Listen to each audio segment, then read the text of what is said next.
Welcome to Sweet Life Beat Life. We hope this video helps. In this video, I will explain how to use the Grid Layout Manager in Tkinter. The Grid Manager is a powerful tool for arranging widgets in a flexible, table-like structure. It allows you to place widgets precisely into rows and columns, giving you fine-grained control over your application's layout. We'll cover the fundamental concepts to get you started with building well-organized user interfaces. Next, let's look at the core parameters for placing widgets. You'll use row and column to specify exactly where a widget goes. For widgets that need more space, row span and column span, let them occupy multiple cells. Additionally, pads and padi are essential for adding external padding, ensuring your widgets have a comfortable amount of space between them and their neighbors.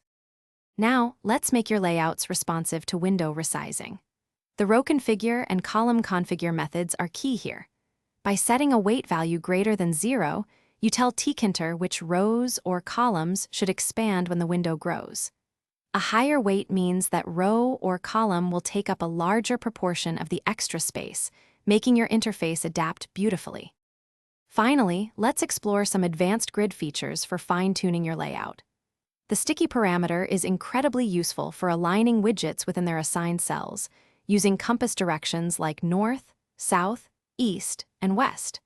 For internal spacing, ipads and ipadi add padding directly inside the widget itself, giving you even more control over its appearance and interaction area. Thanks for watching. Consider subscribing if we helped you.